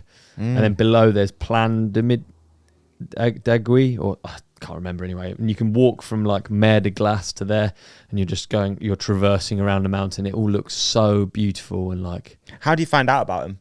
Because I feel like that stuff, it's a bit of a like you've got to know, otherwise you're just going to be walking for. Yeah. How do you know? So how a lot did you of the know to routes do are that actually one? signposted. Oh, there you They're go. like, yeah. Okay. And I guess we just sort of researched it. Like we had nothing on, and we were both we're both sort of a bit like manic active people, so we were both just like keen for it, mate. It was absolutely wicked. Also went up Mer de Glace, that's like on this old cog tooth ski lift thing, and you go up to basically the bottom of the glacier, and then there's a cave in the glacier. And I became very interested in glaciers all of a sudden, and they're pretty amazing. I've always looked at them as a bit dirty looking. You know, glaciers. Have you ever been around a glacier? I think so. So it looks like dirty ice snow. Okay. And it's And inside, they look like they're inside the flowing. rock. They look literally like they're rivers of ice, horrible, gnarly ice, claw, snow. And they kind of create this rocky, barren. It's like not necessarily the most beautiful part of a mountain, but also kind of is. It's like, Got a photo? you know, that kind of, phone don't work, but Oh yeah. I do, yeah. But the there's like something amazing. There's something beautiful about how gnarly it is almost. So basically, it's ice moving down the mountain, super slow, high pressure, creating these like giant scars out of the landscape. Ice mixed with rocks. Okay. So then you get left with these sort of like glacial valleys, you know, that are just rocks and ground down paste of mountains, basically. Sediment. It's pretty wild, and we got to go in this ice cave. Oh mate, it was just a wicked trip. Yeah, I can see myself doing more of it. Proper disconnect as well a little bit. Away, Yeah, it's nice, especially yeah. after the hustle and bustle. Well, you're not of even interested. Leger. Yeah, exactly. Super heavy. Yeah, but I mean, I did do riding. It was wicked. Oh yeah, you did. You Le rode. Tour and Les Ouches. Just did small. You had a tour guide. I had a tour guide indeed, and Videos out now. Link in the show description. oh yeah, best finish it. Let's then. finish it. You've got a week and a half. Yeah, I've 2 got a weeks. week. I You've can got do 2 this. weeks. I can do this. Yeah, so that was really cool. That was wicked. Just turning up to a lift and not. We got this like multi-pass, which meant that you could go on all the lifts. And I didn't really plan on using my bike. I was going to use it in Leger and then just go hiking. But then Georgie also wants to ride her bike, so she ended up going for a ride. So I'd just go for a ride when she did. And it was quite funny turning up to places. I'm so used to turning up with someone who knows, someone who's been before. You know what I mean? Yeah. Load of different people, all fast. Yeah. And I was just turning up like on my own. People listening to this would be like, Peter Punter. that's what we do. Like, that's normal. But for me, it's not normal. I've always been, with someone from the local area going super fast. Someone knows, you know? Yeah, yeah. So it was quite fun actually, just Sick. going, like exploring a bike park and the lifts. Yeah. And it's on my actually own. a bike park then? Well, it's lifted. Well, there's runs and there's like, So you just cruise down. Yeah. Oh, wow. Find your way. And that, like, I was looking at the bloody map, something I never do. I never look at the trail map, never look at the colours of the trails, the blues, the reds, the whatever. Because it's just like, what's the point? Like I'm going to be with someone who knows which one's the best, and we're going to ride that as fast as we can. That's what normally happens for me. That's my like normal quite experience. Unique experience. Yes, then there's me going like, it's like I'm picking from a menu. I'm like, oh, I think I'll try the red now. Nice. Now I'm going to go over around this valley to this enduro trail. It was wicked, yeah. That's cool. Quite enjoyed it. Bit of peace and quiet. It was nice. Nice. Yeah. Sounds great, dude. Yeah, so there we go. Maybe I'll be a mountaineer one day. Probably not, but Yeah. yeah. Mountain goat Oliver. Just out there getting amongst it. It's sick in Chamonix. Yeah. 'Cause it's like Morsey and Leger, been a load of times. It's very mountain bikey. Chamonix is just like a bigger city. There's more going on. It's more alpine-y, more people who are climbers. Something so cool about it. Nice. And you just sit there in the middle of the valley and you can see everything. You see helis dropping stuff up super high. Helis going out for rescues. People getting prepared for their Mont Blanc summit. Like, oh, it was wicked, yeah. Proper mountain. Yeah. That's cool, man. I'd like to get out to the mountains again soon, I think. It's been a while since I've been in the mountains. Yeah, has it? Yeah. When was the last time? Leger, when you... God knows. Maybe. Yeah, a while ago, eh? Crankworks thing Yeah, you did, a didn't long you? time ago, actually. Something awe-inspiring about being in the mountain, right? Just innit? realising how small you are and how fucking pathetic you are, really, compared to all this mountains and how little it all means. Innit? And just like, I'm actually not a moron in the mountains. Yeah. I was backpack Ollie, I've got tools, I've got food, I've got waterproof. It just feels like there's more danger on the cards. Like something can go wrong, especially if you start veering off from the lifts and like we were saying last night, venturing it can off. go, 3 things go wrong and you're in a world of shit, aren't you? And you sort of feel that, don't you? You feel like it's more... When I'm with someone who doesn't really respect it, I don't feel very safe when they're just sort of YOLOing around. Oh, let's go off piste, try it down here. And you're like, there's a cliff there, it's 300 foot. Yeah, it's not the one. Yeah. It's not worth that. Yeah, it's not worth it. That's funny, man. Hyped. Yeah, it was really good. It was really good. Good. Are you back now for a bit or what? No. Oh, you have to. No, I am indeed. I'm off to Scotland for a video with Cut Media for a bike that I can't talk about yet, but I'm looking forward to talking about. We'll talk about it. It's a very interesting one. I've got loads of things to talk about. Exciting. To bore you with tech, but it's pretty cool, yeah. Exciting. Yeah. Cool. How about you? You off to anywhere? God, I'm trying to think. Don't think so. No, I've got a bike I can't talk about as well, so I'm looking forward to riding that. I'm gonna do some stuff around that later in the year, so that'll be fun. We got to get Davey on the road. I'm really trying to bully you. We do. We got to get Davey on the road. We need to get you out of your. No, I'm pretty. Yeah. We need to get you on the road. Nah, get you riding. Yeah, you do. We're okay. You need to come to Slovenia on my trip. Yeah. Link in the show description. Tell me about the trip. Deeks and Jono have said the same thing. What? It's every single day, action packed. There's stuff going on. You would love it, dude. I would like it. I can promise you will have such a time. Every single day there's a bucket list. Yeah. Thing. Whether it's going down the mine with your new exposure lights. True. Whether it's going on the zip line across a giant canyon. I do want to do that. Mate, it's I'm actually not just doing an advert. I really think you'd enjoy it. Do I commit now? Or no, let's do we find do out. something? Let me get you. Let me work on it. All right, you work on it. Yeah. All right. And if we get a few people comment, I'm coming. Yeah. Then I'll go. Well, I think I've said it on the previous episode, haven't I? I've said the How many previous spaces episode. you got? Well, I would really like to sell out the whole hotel. Yeah. So we've got opportunity. 300. Well, we've got opportunity to sell loads. We've got a good trip. Okay. Already going, but I really like the idea of like basically if you can imagine organising a trip, you've got like quantity breaks of like vans and physically how many people, like the mine for instance, you can't fit. So if we get loads more bookings, we can't fit everyone all at once. But it doesn't matter. It's fine. And for a lot of the activities, it'll be all of us. But like good weather at that time of year. Do you think? Sorry, should be nice weather. Yeah. Slovenia is just the dream. It doesn't matter if it's wet. It's great. Still fun. good. It's unreal. And like we've refined it as well from the last trip. Like obviously I've been so many times. Jono's been so many times. Deeks has been so many times. Yeah. And we've been working with Anne, who literally runs everything there, whether it's the EWS, whether it's the Black Hole Trail, whether it's the zip line. Like it is like a refined dream trip. It is really, really good.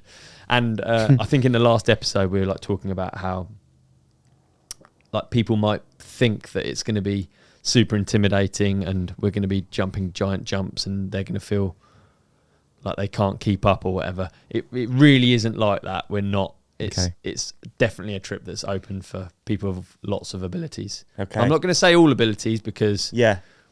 you know, you need to be able to ride a mountain bike, but stuff that's advanced, like in the mine, most of us walk down, you know, like it's pretty normal to walk down bits. Okay. The whole trip is, the mine especially, like, is quite something just to be down there, let alone riding your bike. You know, you don't have to go down all these crazy steep things. Not trying to make it people come off. So No. All right, Slovenia trip. Linked in the show description for more information. I might be going. We might have a bit of a companionship tour. I think we need to bully Davey into coming. Let's not bully him, but Encourage him. that's better. Adult bullying. Adult bullying. That's what they call it. Yeah, adult bullying. Encouragement. Adult bullying. Okay, cool. Wicked. Should we do some listener questions? Yeah, we've also got just as another thing, Christmas Ride. Yeah, we did mention it briefly on the last episode, but for those who didn't isn't it? look or watched or hear that episode, Mate, Christmas Ride, Bike Park Wales. Can't believe it's Christmas coming around already, but we're gonna have a day at it. We're gonna have a day at it, mate. We're gonna have a day at it. We got a quiz, we got raffle, we got ages. laps, We got Christmas ages dinner. to sell Bike Park Wales out anyway. Yeah, but there's So not we'll many keep talking about places. it. Have we not? So No. I need to get in there. Yes. Links in the show description. Links in the show description. There So we yeah, go. get yourself in there.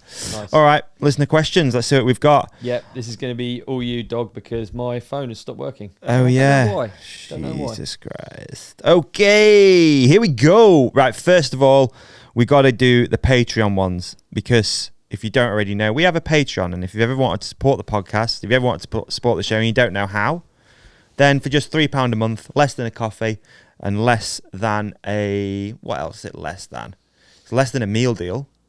Yeah. It's less A than coffee's a good one because brake coffees pads. are expensive, Coffees are expensive. but they're something that I do really regularly. Yeah. So You just know? miss one. Yeah, exactly. Support It's the not a show. big deal. Yeah. Better than Support the coffee. It does actually really help us out. I always want to do like a really, you know, when you watch someone else do an advert and it's really like heartfelt and you're just like, yeah, you're right. I always want to do that and I never feel like I can pull it off. But it Okay. actually does really help us out. Yeah, it would do Yeah. if more people did it. Yeah, wouldn't it? It would. Yeah, it would help. We're not It would talking Lamborghinis here. We're talking Skodas. water bills. Skodas. All right. Okay. Right. I'm gonna always make a point of always asking the Patreon ones because sometimes we miss them because they're a bit weird or a bit like you know what I mean, a bit like out there. But we'll do the Patreon ones. So here we go. Explosive Club on Patreon. What? Okay. We don't have to answer this, but we'll do it. What, if any, are your experiences with recreational drugs? Have you ever tried any? And if so, what was it like? I don't know about you, Ollie, but I've never done a recreational drug. There you go. There you go. Recreational drugs. Sorry. I was trying to make my phone work. All right, I did. Right, honest answer. I lived with some friends, and we used to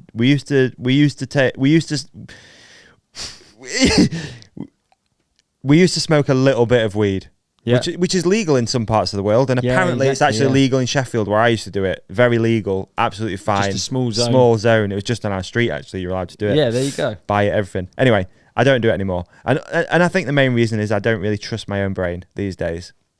In Yeah. a weird way, like I don't like losing control of my inhibitions. Yeah. I don't like that feeling anymore. I used to really like it. I used to kind of chase it in a weird way.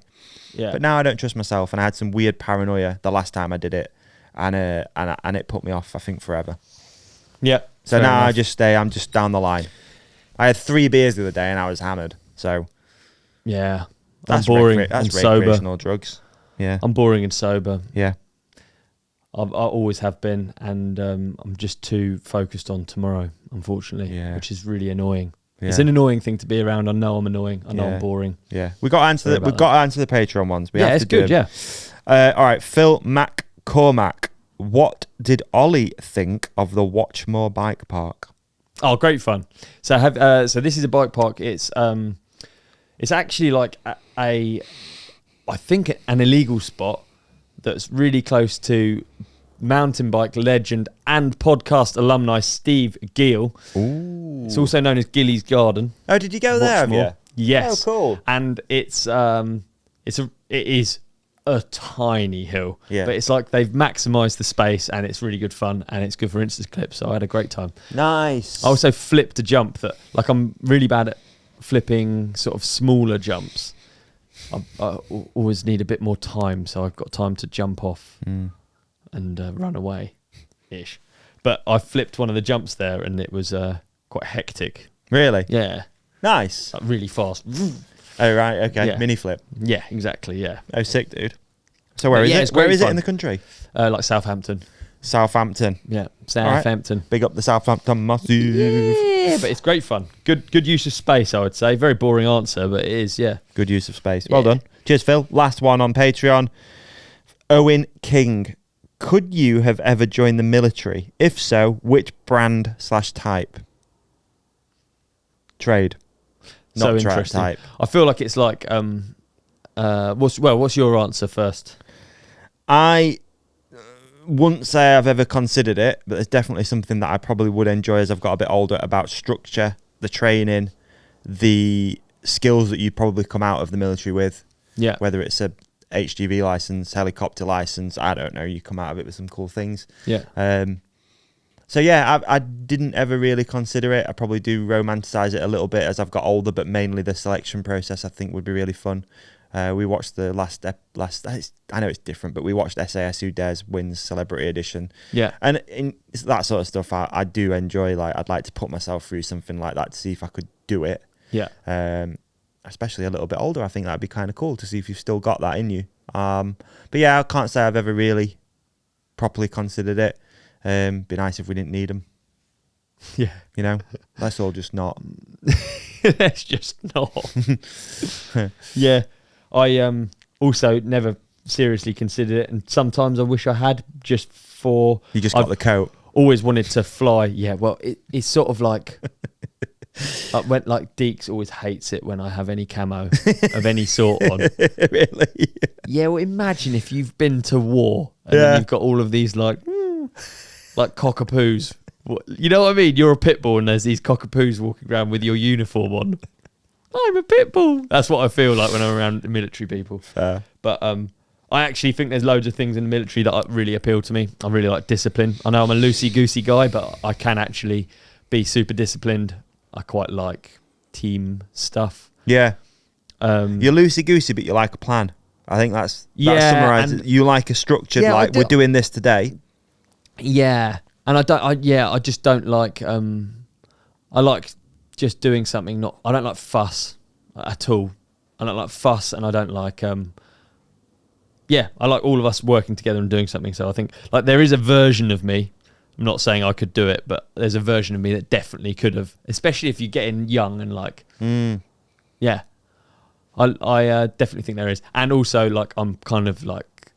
Would have loved to have flown something. So the opportunity to have aviated through the military would have been very cool. Like I only get to now and I'm like, oh, I really wish I'd done some flying. Yeah. So that aspect is like... That's cool. Yeah, for sure. Hey, Doug. So Doug, our producer, who never gets on TV on the screen, but is quite into the military. So quick question. If you were to place Ollie and I in the military, where would you put us? Ooh, that's nice. And I'll repeat the answer because you might not be able to hear him. So Ollie is going in As... fashion consultant. lifestyle engineer. Just something. I hope there's not an actual job that is that, because I'd feel really bad if I've just ripped it. Someone's in the military in their uniform, they're like, I'm a lifestyle engineer.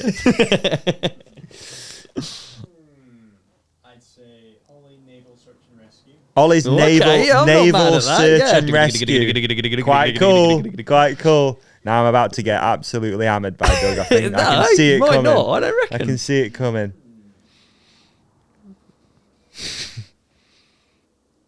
Ooh, it's tense. It's intense. Where do I go? What does my career look like? Trenches. With lipstick on. Jeez. Front line. He's keeping morale high. One last bang. One last bang, lads. Cue him up. Get in line. Dispatch rider, but I'm pretty sure radios have got rid of that job long time Dispatch rider. So what's that? Nice. Courier. ago. Motorbike and you take messages. Courier. Oh, that's cool. Courier. So you got the radar I don't think stuff. that's a thing anymore. Oh, really? No, but that would be cool, wouldn't it? Like, imagine that on an... Yeah, for this it can be. Radar? Yeah, you'd be on a camo e-bike with the aerial coming out the top, and you're just getting to those hard-to-reach places, searching, getting to the top of a hill, transmitting messages for, Nice. for the boys. With lipstick on. With I just... that's not bad. That's actually cool. I'm all right. I'll take that. Was it the ferret? Was it called the ferret? That it's like that sort of like scout vehicle. It's like not a tank. It's like a rubber. It's on wheels. It's not armored car. And I think it was called ferret. That's like Davies, like the 2-wheel version of that. Quite sick. Yeah, decent. Like a recon driver. Yeah. Yeah. That's nice. That's nice. All right. Should we do some listener questions? Yeah. Can you access them or not? I'm just trying, but I think my personal hotspot. I don't know if anyone else has got this with an EE phone, but we're not working very well at the moment. No, we're on. I'm on. Okay, I'll do the first one. Yeah, go on. Dan something. Hennessy CBR. Oh, nice. Well done. How good is Chalky Milk? Very. Very. And if you like Chalky Milk, you might like our previous sponsor, HUEL. Was it? I do like the HUEL as well. It's got the bits in. It's Yeah, so it's nice. It's like a meal. Yeah, it is, isn't it? Yeah. Yeah. I actually feel full after that. Yeah. We'll put that in there. Let's get it in there. Yeah, I love Chalky Milk. Big fan of Chalky Milk. I've recently got into strawberry milk with chips from McDonald's.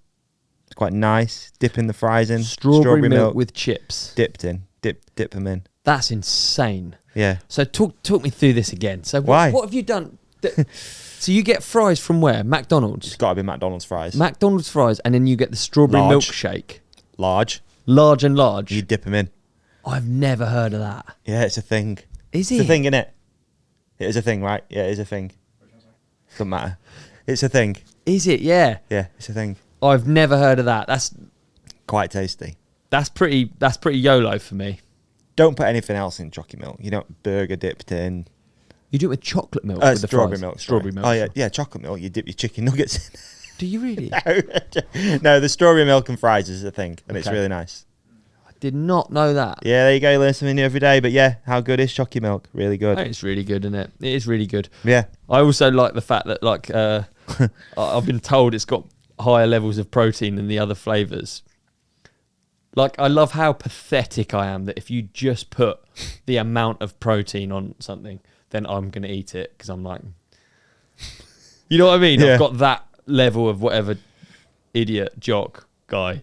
There's a in me. thing I'm going like, on at the moment it's where protein. the like Lidl and Aldi have been like doing this. I think it's a bit of a... I don't know if it's marketing or what, but it's just like they've been putting crazy high protein numbers on things. Oh, really? Yeah. You get like a little milkshake. It's like 80 grams of protein. It's like... I don't know how they're working it out. They've done some fabrication They of got the numbers. crazy calculator. They've done some fabrication, and it's been going like weirdly viral and stuff. Oh, that's funny. Cool. Right, we got one from Mutts80. And this is a good one. This is a good one, I think, for everyone listening as well. Will you still be dirt jumping at 70? So being a cool, not cool... So bring a cool, not cool dad. I don't know what that the means. last bit, but yeah, dirt jumping at 70. I think about it a lot. I tell you what, I've packed this summer with riding dirt jumps.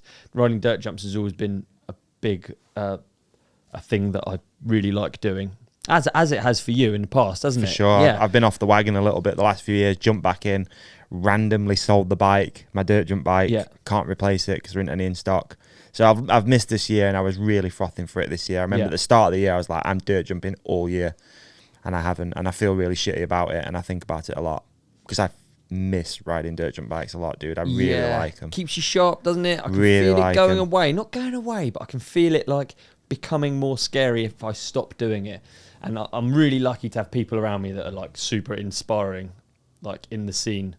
Yeah. Steve Gill, Rob Horton, Gunner. I guess as You've well got with dirt jumping, Ellis Hardesty, they're being like all these people you're mentioning are all the okay, how do you put it? I mean, they're all gangsters. They're all Yeah. like amazing riders. But they're also getting older. yeah, And they are what I'd call the original Trails crew. So yourself, Gilly, Homeboy DMR, sorry. Rob Horton. Yeah, that crew are like, so when I got into dirt jumping as a youngster, that's the crew that you'd look up to and watch, right? Yeah.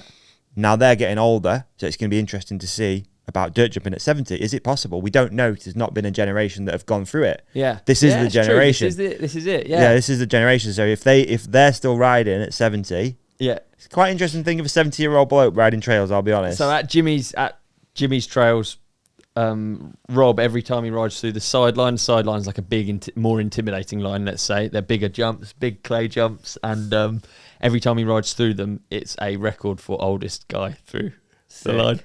So it's funny with everyone like celebrates every ride. That's cool. Because he's the oldest guy through them. That's cool. You know what I do like what I'm thinking about as well? Okay, maybe they're not dirt jumps, but if you get to around 65, 70, you just want to keep fit, pump track. Yeah. That now is a thing. There's pump tracks in various towns and cities. Imagine just doing laps of pump track. You will stay so fit. So I think about it loads, and I think about, and probably it's a lot of something that a lot of people think about, but like dirt jumps and trails for me are really fun when you're like peaking and you're pulling up so hard, going really high. And then because I've practiced that so much and I've done it so much, that is the thing I enjoy. Same with like descending. I really like going really fast, pinned, doing stuff on track. And I try and, the only thing that makes me wonder is like, will I enjoy the lower version of it? Do you know what I mean? Yeah, totally. Or does my like level just change? Like it's like if you've been a crack addict, having a coffee seems like less appealing. Yeah. I don't know. It's a stupid analogy, but interesting to think. That's the only thing that makes me doubt. But I'm gonna keep trying for as long as I can. Yeah, that's my answer. Yeah, that's a good answer, bro. Thanks, mate. I appreciate it. Yeah, what are we on next? Mutt's 80. Same guy or girl or whatever. Could be a dog. Mutts. We don't know. No, we don't. What is your favourite trick you'll never stop doing just because it feels good? I've got one. What's it? It's not a trick. There is no better feeling than just manualing down a steep hill. Yeah, you like a manual, don't you? Yeah. You like a hill bomb manual, don't you? Yeah, like it's one of my favourite, and I will detour rides to end or take in a long and road actually, it's descent. A good answer because it is sustainable. Like you could be really old and mannying down a. Yeah. You know, if I say a 360, I'm already tailing them in. You know what I mean? Yeah, that's great definitely answer. That's definitely my answer for sure. And it's the same with just a I never know what to call them because I think some of this sounds kooky, but I don't know what's the stoppy called? It's stoppy. Yeah. Endo. Hate that. Nose wheelie. Endos. Awful. Endos. Okay. Stoppies. Stoppy. Can't beat it. Nose wheelie. I don't know if it's a nose wheelie. No, I don't. I'd always call it a stoppie. I'd always call it a stoppy. Yeah. Yeah, that's nice. I think a whip is hard to beat, but then will I stop doing it? Yeah. No, I won't. I'll keep whipping. Yeah, like a whip. Yeah. My answer's going to be a whip. Yeah. Tail whip or just a whip? Just a whip. Tail whips literally tail whips don't feel nice at all to me. They feel so painful and horrible. No, that's going to ruin your hiking career. Yeah, I'm happy to never do a tail whip ever again. Oh, dear. Oh, I wonder if some of these are for Blake. Oh, 100% they are. Do you have a favourite GMBN moment? Okay, yeah, they definitely are. Is there a slopestyle trick that you've tried but never nailed, Davey? Again, we spoke about a recent episode, but I mean, it's not a slopestyle trick, but I always want to click Supermans. Always want to click Supermans and With never. a seat grab or not even? Nah, just throw it out there. Yeah. And you know what? I would love to try them again. I'll throw it out there. And you know where I'd like to do them? Sam's ramp was so perfect, really sustainable, really manageable. That'd be a good one to learn. What about Milford? If you get a hardtail, Milford this winter. Yeah, it's would good be up good. there, sand. Yeah. I'll do. We'll do some Supermans with you. We'll do some Supermans. Yeah. All right, we'll do some Supermans. My slopestyle trick that we'll save this clip tried but never for nailed. winter when I've got bruised shins.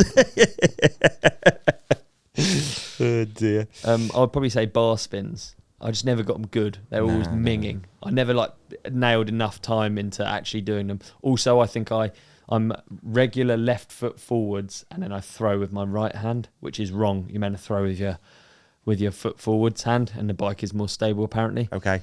And I always did it opposite. Wrong way. So right hand, right foot. No. Left foot forwards. Left foot forward, left hand. Right hand. Right hand. But I think that meant that it wouldn't work in a spin as well. You're meant to bar spin against the spin. Anyway, I never nailed it because it always looked ugly, and yeah. Interesting. All right, we've got a question. It's for me, but I'm going to switch it up. Yeah. Ollie Oldham.mtb. What is a day in the life of Davey? But let's switch it up because it's boring. Why is it boring? Well, it is. It's not about me. It has to be Davey. No. What is a perfect day for you at the moment? Day. At this point in your life, this point of the year, at this moment, what? Because I think I have perfect days a lot. Do you? I think I do. Oh, I think I'm at a point where I'm really, really. Sometimes I get emotional at night because I'm like, I'm sick. It's so bad. This is over. I want to do them again. But it's like basic shit. Just my little routine. Nice. What is your little routine? Because Ollie Oldham wants to know. I mean, it's so simple. It's like up early-ish. Do you know what I mean? Ish. It's early. What are we talking? It's early-ish. I love a 7:30. Like today. Nice. Good sleep, 7:30. It's not too early. It's not too late. There's a little bit of sun still coming up. All good. Yep. And then I love nice coffee, read a book. It's been summer. I've been sat outside. We've got like a swing seat in the garden. Just sit there. Then I'll get it. I like a couple of meetings throughout the day. If we're talking like a normal work day, a couple of meetings with people, bit of creativity, bit of pitching, bit of talking about this or whatever. Yeah. Then these are online meetings or in person? In person if possible, but usually they are online, aren't they? Let's be honest. And I don't mind them sometimes. It's weird, it's shit, but sometimes it's just nice just to have a meeting. It gets you out of your comfort zone a little bit. Then my brain switches off at around 11:30, so that's when I do my fun stuff. So I'll go hit a gym, a workout, go for a bike ride, go for a dog walk, go for a run, rarely.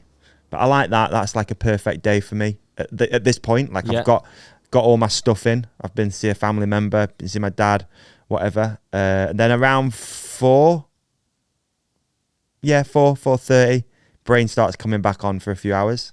Might do a little bit more work. Then we'll finish around 6:30. Have dinner, nice dinner, sit, chill, hang out. And then around 8, brain comes back on for a couple of hours. So 8 till 10 is usually when I work again. Oh, really? Yeah. Yeah, and then it's wind down. Nice. Yeah, it's quite fluid. But I've learned that about myself. As I've got older and work, I don't fit 9 to 5 because my brain don't work for most of it. And I think that's a pattern that you start noticing when you work at home more. Interesting. When are you actually creative? And I am not creative in the afternoon. So I'm better doing something else. Yeah. But then ideas come flowing around 8. It's funny that I'm like, I'm ready to go. It's not a time for me. I'm flat as anything. I'm exactly the same the whole really? time without fail. You can just hop in. Let's say I'm like, hey, Ollie, what about this merch? You'll just... there's times where it works. No. And I'll know because I'll put it off and I'll be like, I'll do that at 8. I would say my brain works all day, flat, no pattern, no nothing. I'm not affected by hunger. I'm not really affected by stuff like that. But in terms of actually being creative, massively different. Like it can be the worst thing. If you ask me to do it at the wrong time, I'm like... Yeah, so it is. I can't. Yeah. Yeah, okay. But I could never tell you why or what. I have to be like inspired. It's not actually... It's actually not a chemical thing. It's like you have to be like, oh man, that'd be really cool. Like sometimes I'm on a flight and I write down ideas and I'm like, it's so good. I'm in the idea. Ideas come from space, I think. You need space. Agree, You need to go for walks, hikes. I'd agree. Bike ride. Bike ride. Go for a bike ride. Come back. Ideas. You try not to take my phone, but I'll often just take it just to put notes in. Quite often a bike ride, I won't want to have headphones in. Same with the walk. Because you're right. It just that's where your ideas come from, doesn't it? Yeah. 100%. That's where I get creative is on just time. It's just space. Yeah. Just space to think. So that's yeah. the dream And I working day. Yeah, and I think also you got to give yourself permission to have that space, because you feel like I should be working 9 to 5, but actually you're way more productive if you don't sometimes, and you just think, go for a long walk, come back, and you're like, right, I'll do a power hour, get more done in that hour than I would have if I'd sat there for 4, getting distracted, looking at this, buying crypto, fucking whatever you end up randomly doing by accident. So yeah, that's pretty much a day. Nice. Activities and work is pretty There much you what go. I like. There you go. Who's the greatest rider you've never got to ride with? Wow. I mean, I've not ridden with most of them, really. But that maybe you'd like to. Okay. That's from Two Wheeled Wandering. Who would I love to get a ride in with? It's a great question. Really good question. Who would I love to get a laugh in with? Wow. I would say, sorry to butt in, No, please. but I would say Kelly. Because I never got to ride with him, and I actually hung out with him loads. Oh, wow. Well, quite a bit. Yeah. And I never actually got to ride with him. That's It was always cool. just like at events and stuff. And then I rode his trail in, or not his trail, but like the Kelly McGarry loop in Queenstown. And I thought, yeah, I remember thinking, fuck, I actually, you know, I really liked this guy. I knew he was like a really good dude, and he'd probably be great fun to ride with, but I didn't get to ride with him. Yeah. Well, and I guess you know, obviously you've brought that back to someone who's passed as well, haven't you? So, Wow, it's a really great question. I feel like I'd have, you know, like I didn't know him well, but Geordie Lunn, when he did the podcast, I felt that thing of like, yeah, that was good, that was easy, like we got on. It was kind of like a Macduff that as soon as we chatted, it was like, oh, this is fucking, and I guess a lap with Geordie would have been quite something. Yeah. Got 720s. Yeah, ride down some trees. Yeah, some crazy shit on that ride. I don't know. That's one that's come to mind that, you know, I'm probably I've got a better answer in there somewhere, but sometimes it's hard, isn't it, to think of them off the cuff. Yeah. All right, nice. Yeah. Well, we have lots more questions, but I think I feel that was a really nice podcast. Nice podcast. Yeah. Sorry, I was biting my lip. Got a cold sore, Ollie. It's cold sore season. That it is. It's cold sore season. Yeah. What we got? We got any calls to action? Other than thanks for listening. Still got merch. We're gonna work on some new merch because it's winter. I feel like we should do a coat. Yeah, that'd be cool. Nice That'd jacket be nice. that you could That'd be ride nice. in if you want to. Yeah. I've been looking at gilets. Like a fleece gilet would be quite nice. That'd be nice. Mm. Oh, that would be nice. So yeah, we'll work on some merch, new merch. Maybe people could suggest merch that they would Please. like. That'd be nice. And thanks for listening as well. Davey's just doing a fashion show for those who are watching. It is cool. I really like the companion t-shirt. I really like the companion It's t-shirt. really Just nice. worn this, shouldn't I? Yeah. I don't know if we've got any calls to action. Christmas ride, Ollie's trip, Patreon, support the sponsors. Peace and love. Not much to. Like, we'll keep you busy. Yes, that's it, and that's that. Appreciate you, man. Thanks for listening. Big up, like and subscribe. Mate, what an episode. Brilliant. I thought you were really great, Davey. Mate, and I thought you were even better. Thanks, dude. Better than normal. Oh, cheers. Hey, how about we tell our lovely podcast community to hit subscribe here. Yeah, Click on the video on Ollie's face. that's right. Click on the video on my face. Yeah. And follow us at The Ride Companion on Instagram. They can like and comment as well. Please do. I'm going to try and get this energy and I'm going to bring it into next week. Let's fast forward to next week's episode. Done.